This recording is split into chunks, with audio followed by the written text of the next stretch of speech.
Witam serdecznie, z tej strony Adam Chodorowski ze sklepu modelarskiego Tank Models, mieszczącego się pod adresem tankmodels.pl. A teraz uwaga! Tada! Prezentuję Wam dzisiaj unboxing pierwszego modelu w skali 1,72 od polskiej firmy Mini Art. Tak, nie mylicie się. Mini Art jest teraz już polską firmą, przeniosła się z Ukrainy do Polski i teraz możemy śmiało powiedzieć, że jest już polską firmą. Tak prezentuje się zapowiadany ilustracja na opakowaniu. Sam numer katalogowy to jest 72101 i w pierwszym pudełku z tej serii 72 mamy pierwszego Stuga w wersji trzeciej AUS w G. I uwaga, jest to produkcja z lutego 1943 roku. W środku znajdziemy oznaczenia i rodzajem 4 malowania Stuga. Jeżeli chodzi o kalkomanię, to one oczywiście również są i tak jak tutaj widzicie, włoska firma Kartograf drukowała kalkomanię dla Mini Artu. Model długo oczekiwany i uwaga, czy znajdziemy tego babola? Tak, znaleźliśmy babola. Mamy po angielsku, ukraińsku, niemiecku, hiszpańsku i uwaga, mamy też po polsku. I jaki mamy model? W skali 1,35. Nie. To jest po prostu chochlik, błąd, wkradł się grafikowi przy opracowywaniu tego modelu. No i proszę bardzo. Po zdjęciu opakowania otrzymujemy taką zawartość pudełka. Powiem Wam, że ja oglądałem ten model tak pobieżnie bardzo przez folię, tak naprawdę tak luknąłem na to wszystko i za dużo nie mogę o nim powiedzieć bez pokazania. Z miłą chęcią z Wami obejrzę ten model. Tak prezentuje się instrukcja. Mamy tutaj od razu już na tyle jedno z malowań i to jest front wschodni, 1943 rok.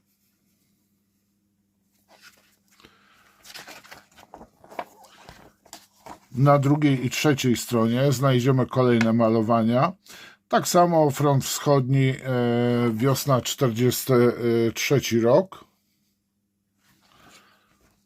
Tak samo, tylko że tu mamy Adler Division, jest to 21. polowa dywizja, Dywizjon Luftwaffe, Staraja Rusa, region Starej Rusy, tak samo front wschodni. A czy tu coś mamy więcej? Nie mamy zbytnio. No i teraz szukamy tego czwartego i ciekawe, gdzie on jest. No nie ma tutaj, gdzieś widocznie jest w środku możliwe. O właśnie, no to uwaga, 5 mamy jeszcze w sumie. I mamy, proszę bardzo, tak samo 21. dywizję Adler. Dobrze mówię? Nie pomylono się? 20. Tak samo Field Adler, Staraja Rusja. I co tu mamy dalej? No, coś się komuś poknociło, bo widzimy, że trzeci jest tak samo ten sam 21. polowy dywizjon Luftwaffe. A tu mamy, proszę bardzo, wiosna 43 rok, Oktyrka, Ukraina. To jest czwarte malowanie, czyli mamy raz, dwa, trzy, cztery, tak jak na opakowaniu mamy. Ten mamy podwójnie. I teraz tak prezentuje się instrukcja wewnątrz, czyli mamy tutaj już, powiem Wam, że troszeczkę większy format by nie zaszkodził, bo Gdyby była troszeczkę większa ta instrukcja, to bym się naprawdę nie pogniewał. Bo to, że model jest w małej skali, to nie oznacza, że instrukcja też ma być w małej skali. No i tu mamy wymienione ramki. Mamy raz, dwa, trzy, 4, 5 ramek, dwie ramki z kołami. Tutaj mamy raz, dwa, 3, 4, 5, 6, 7, 8 i uwaga, tutaj mamy ramkę z przezroczystego tworzywa, gdzie będziemy mieli peryskopy, lornetę nożycową i chyba jeden też z peryskopów innych, ale to zaraz zobaczymy, albo to jest notek. Tak prezentuje się, tutaj mamy właśnie wyszczególnione tak samo kalkomanie. No i patrzymy, widzimy, że kadłub składa się z 4 części, nie jest w całości. Układ jezdny jest już tutaj, jeżeli chodzi o mocowanie kół, to nie ma oddzielnie tych elementów, na które mocujemy koła, tylko są na kadłubie. No i tak powiem wam, że przyglądam, to już widzimy PE. Szkoda, że PE nie jest na kolor żółty w instrukcji zaznaczony. No, jest kolor, tak? I powiem wam, że prezentuje się to naprawdę nieźle. Osoby, które boją się, pewnie mają umiejętności, tylko mają cykora. Niestety za smuce są ogniwka gąsienic są pojedyncze też, ale posłuchajcie, naprawdę nie ma się czego bać. Model zupełnie inaczej się prezentuje, nabiera takiej rasowości, aniżeli jednolity taki monoblok. Wygląda to trochę lepiej, aniżeli seria wozy bojowe świata, czy tam czołgi świata. Taki uproszczony Chińczyk, po prostu mały, jak kiedyś był. Co prawda teraz do Chińczyków nie ma się co czekać, bo poczepiać, bo niestety to jest w tej chwili, oni ustalają jakość modeli.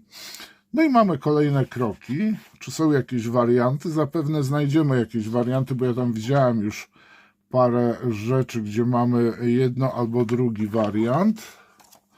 Tu mamy fajnie zrobione na instrukcji, że mamy właśnie właz i teraz tak, jeden właz możemy mieć zamknięty, a tutaj jedynie taki peryskopik, drugi mamy klapkę odsłoniętą i tu sobie wstawiamy właśnie, właśnie tak jak tutaj mamy właśnie opcję, że mamy peryskop, tą lornetę, dalmierz taki nożycowy, a tu mamy jeszcze dodatkowo jakiś peryskop musi to być, ewentualnie coś, co blokuje na przykład przy otwarciu. Nie wiem, nie znam się aż tak.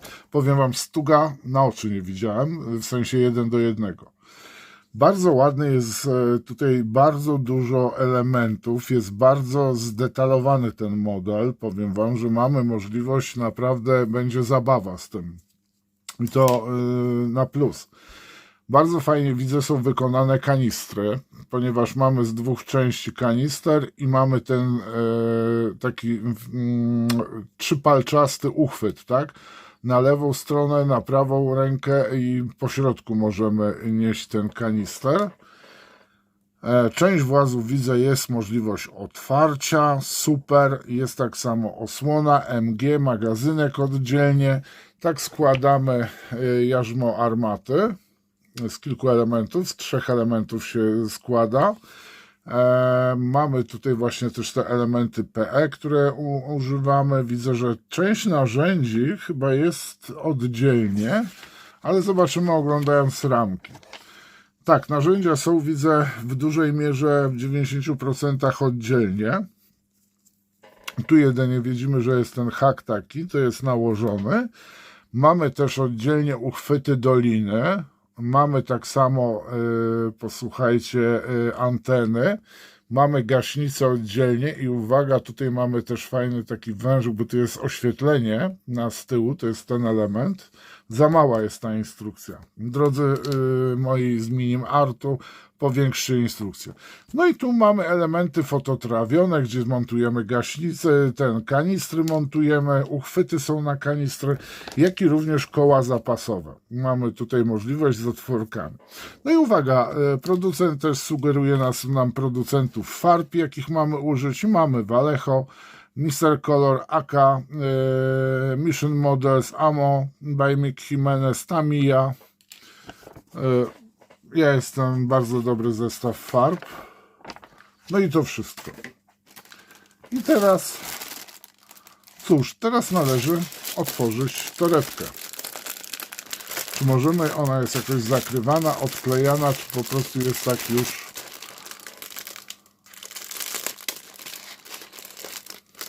jest zaklejona na stałe, szkoda.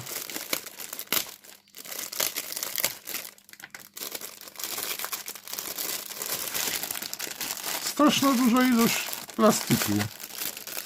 Niesamowita. I to takiego, o widzę, że tu się też zgrzały inne torebki. Więc zrobiło się wesoło. Uff. No i proszę bardzo. To są wszystkie elementy. To sobie też od razu otworzymy, wyrzucimy w diabłę. Ponieważ poza unboxingiem to prezentuję Wam swój model, który sobie zafundowałem. Nie dostałem, zafundowałem. I po sklejeniu zrobię recenzję tego modelu.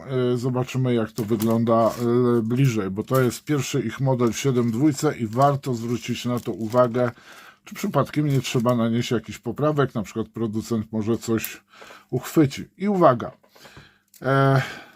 ramka dolnej części kadłuba razem z płytą czołową.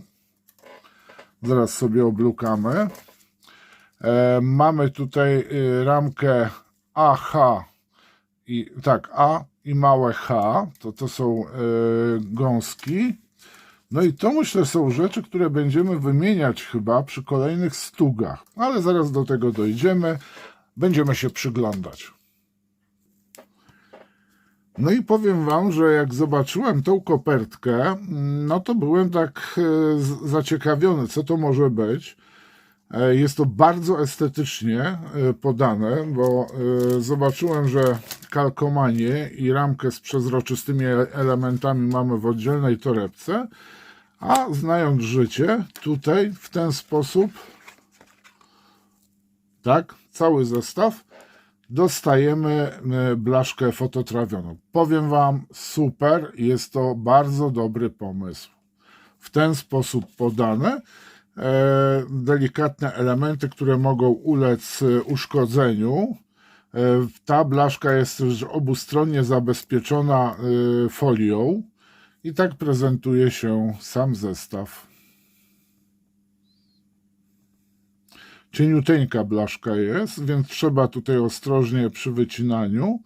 Mamy na tak fajnie, nie, bardzo ładna blaszka jest.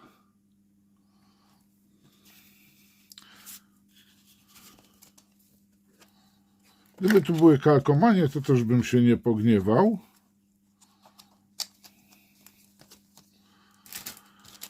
Teraz torebeczka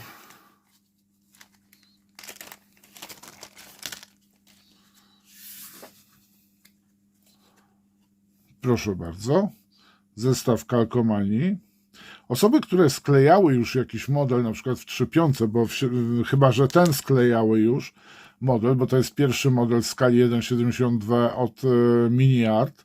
Jeżeli ktoś sklejał jakieś modele właśnie 3.5 i wie, jak na przykład zachowują się kalkomanie od MiniArta, to naprawdę bardzo fajnie by to było, gdyby się podzielił swoimi spostrzeżeniami. A tu proszę bardzo, elementy optyczne. Mamy tak, tu jest, zapewne będę lepiej to widział na telewizorze, jak będę ten film oglądał, aniżeli w tej chwili, bo naprawdę to mamy po prostu peryskopy, no tak powiedzmy w kopułce, tak, dowódcy. Tu mamy super, to jest pomyślane nożycowa lorneta, celownik, który tutaj dalmierz, który widzimy wystaje przez otwór taki specjalny w klapie dowódcy, we włazie.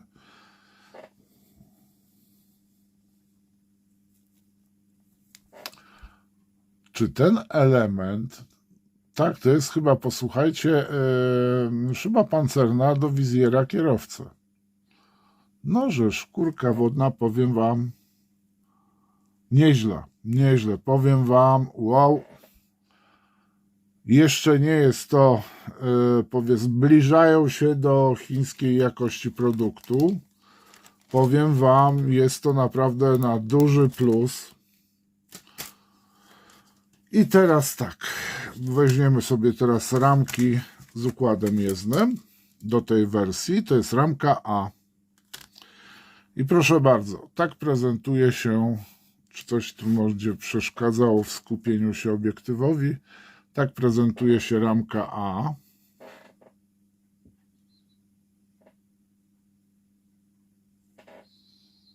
I teraz uważajcie, podobno na kołach są napisy. Tak, teraz zobaczymy, żeby kamera chwyciła. Znaczy na kołach, na bandażach, w ten sposób. Podobno są napisy, no one są bardzo ładnie wykonane. Coś głupieje nam. O. Tu mamy koła napinające. Rewelacyjnie zrobione. Nie jakieś takie zęby po prostu, tylko bardzo ładnie wyprofilowane. Bardzo ładnie są wykonane, tak jak powinno być. To są koła napinające. Elementy gąsienic, które zapewne te elementy chyba służą do dopancerzenia. Nie, w sensie jako element na samym kadłubie czołgu. Z drugiej strony tak się prezentują, to są koła nośne.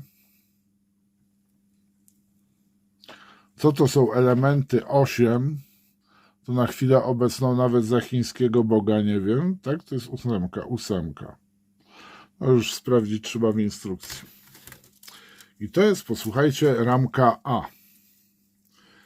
Idąc dalszym tropem, weźmiemy sobie teraz ramkę, o której mówiłem, tą AH. I mamy tak, bardzo ładnie podobają mi się te gąsienice. Zwróćcie uwagę, że górne nośne gąsienice są profilowane. I teraz zobaczymy, jakie jest mocowanie do tego właśnie modelu. No i powiem wam, to jest to, o co właśnie chodzi. Zwróćcie uwagę, że te dzióbki, które trzymają gąsienice, są bardzo cieniutkie. Jest ich więcej, ale są bardzo cieniutkie i tu przy wycinaniu nie ma najmniejszego problemu, nie ma problemu. I druga sprawa, nie zostaje nam jakieś pogrubienie takie na gąsienicy. Z drugiej strony gąski wyglądają tak. No nie ma otworów w tym grzebieniu, no ale już też rozwierćmy sobie sami. Tak wyglądają pojedyncze ogniwa od spodniej strony i uwaga, z wierzchu. No jest to nieźle, powiem wam. Rewelacyjnie to wypada. Plastik, wiecie co? Jest fajny. Jest delikatnie elastyczny, ale nie jest to taki twardy, który pęka plastik. Przynajmniej tak mi się w rękawiczkach wydaje. No i uwaga, ramka, dziwne oznaczenia, to jest ramka DB. I tu mamy elementy dolnej części, to co właśnie mówiłem, właśnie kadłuba. I tak wygląda mocowanie układu jezdnego. Czyli tutaj już mamy wszystko na miejscu.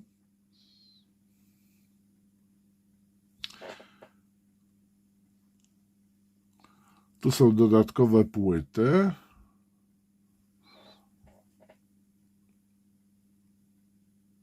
Przód mamy. No i spód kadłuba.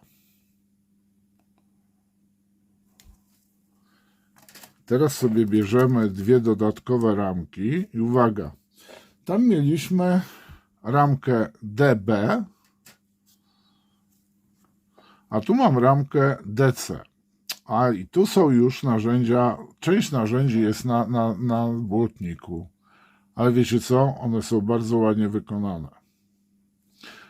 Tu mamy, rany, jak to pokazać? Chyba w ten sposób. Tutaj pod trzonkiem łopaty jest obuch siekiery, znaczy sama siekierka, tu mamy rączkę,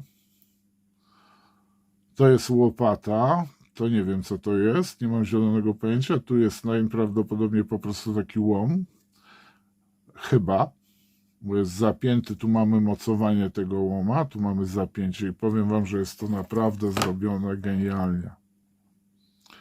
Jest bardzo ładne ryflowanie błotników, a jak sama grubość błotnika? Jak mamy tą grubość? Zwróćcie uwagę, i to jest właśnie błotnik, dobrze zrobiony błotnik, cieniuteńki. On jest cienki. A co ciekawe, posłuchajcie, on ma detal od spodu. No i teraz porównajcie sobie ten model z tym, co ja się czepiałem, tak kół układów jezdnych i błotnika. No to jest zupełnie innej klasy model. To jest górna półka. I teraz uwaga, ramka CE. Czyli mamy płytę silnika, o w ten sposób, to jest tył. Mamy płytę silnika i o kurde, jest niesamowity detal.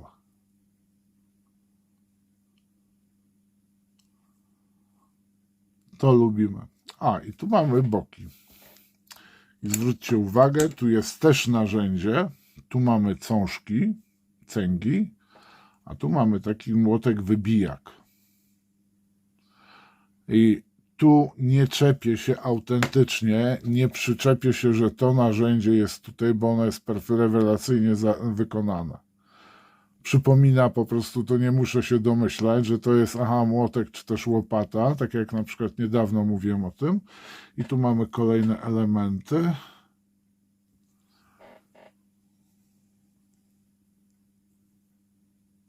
Mam nadzieję, że ten model tak samo się skleja, jak wygląda, czyli super.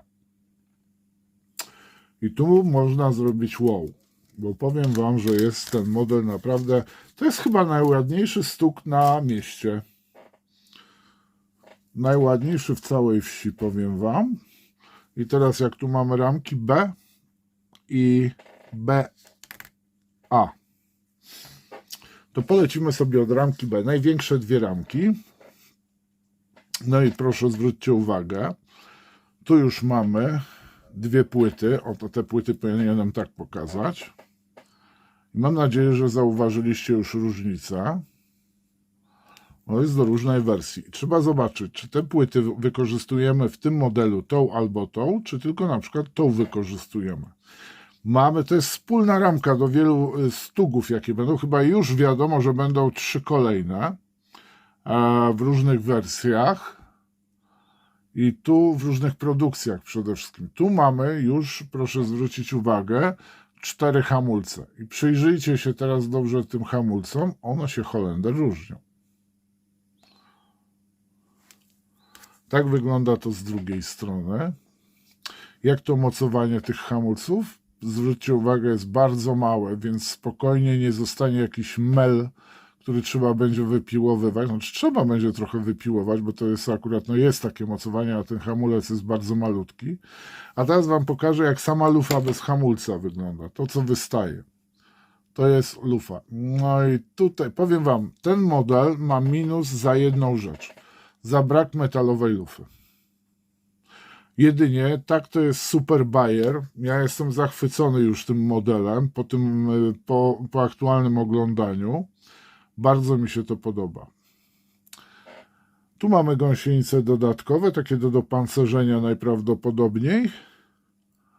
Tu mamy elementy wydechów. Mamy tutaj, o właśnie, tutaj mamy element mocowania lufy, czyli to kitramy tutaj, a następnie sobie wybieramy odpowiedni hamulec. To jest osłona do MG. Zobaczcie, ona ma detal od wewnętrznej strony. Jak te zapasowe gąsienice. No fajnie to wygląda. Przyjrzyjcie się tej dokładnie gąsienicy.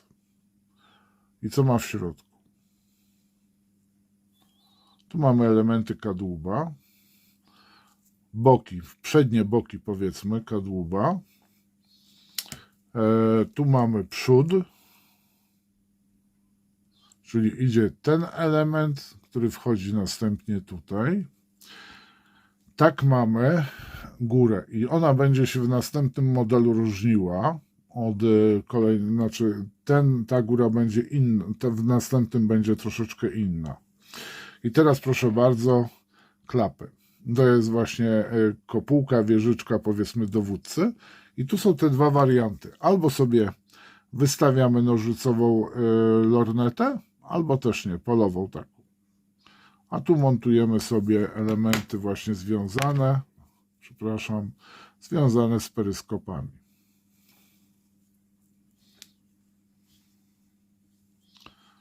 Jeszcze tu mocowanie wewnętrzne.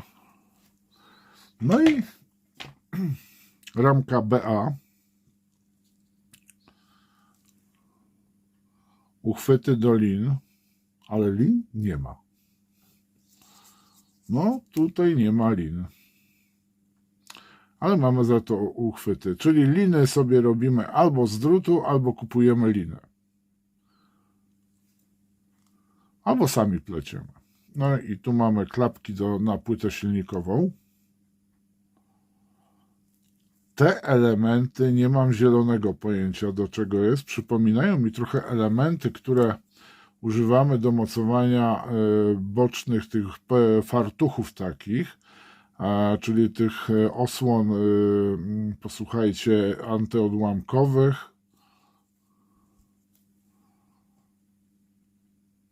O i tu mamy, proszę bardzo, kanistry. Jedna i drugi kanister. I tu uchwyt jest. No ten uchwyt to taki super też nie jest, no ale lepiej niż w ostatnio pokazywanych kanistrach przy unboxingu jednego z modeli. W każdym razie, jeżeli będziecie chcieli niemieckie kanistry, gdzie są one perfekcyjnie wykonane, z żywicy, z napisami, to w sklepie jest zestaw firmy Mars z dodatkami właśnie takimi typu związanymi z paliwem. Tam są kanistry, beczki, pompki do przepompowywania z beczki do kanistrów lub do wiaderek. Firmy Mars Studio jest w sklepie. Kurde, i to koniec już. Powiem wam tak. Baboli żadnych, no jakichś wielkich nie ma. Nie można się do niczego przyczepić, poza tym, że brakuje metalowej lufy, która, gdyby tu była jeszcze metalowa lufa i może ta osłona strzelca na wieży byłaby zrobiona z blaszki fototrawionej, no to kurczę, byłby marzenie, to już piałbym z zachwytu, prawie że jak przy Vespidzie, ale tak, bardzo ładny detal, super zrobione koła jezdne. Bardzo fajnie zrobione koło napinające, następnie koło napędowe, koło napinające. Super, że są koła zapasowe z otworami, gdzie później możemy sobie zamontować je na tych właśnie bolcach. Bardzo duży plus za elementy z przezroczystego, optyczne, z przezroczystego plastiku. Dla mnie pierwszy model, powiem wam, w 7.2 i dla mnie jest to bardzo, bardzo udany start mini artu z tym modelem w skali 1.72. Na początku, jak usłyszałem Stug, to tak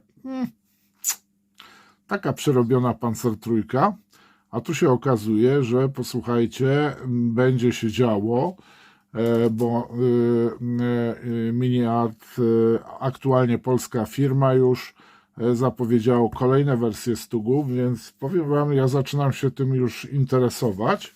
Może niedługo będę miał katalog MiniArta, zresztą macie w internecie też, tam są właśnie między innymi pokazane kolejne wersje Stuga. Bardzo spodobało mi się to malowanie.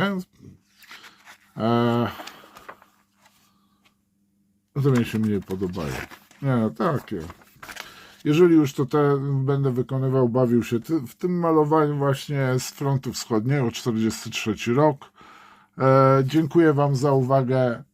Link znajdziecie do tego modelu, jeżeli będziecie chcieli kupić, w opisie. Jeżeli podobają wam się moje filmy, to co robię, Zachęcam do zasubowania kanału, jak i również do zaznaczenia ikonki dzwonka, jeżeli chcecie być informowani. I oczywiście komentujcie pod spodem, co sądzicie, napiszcie o tym modelu.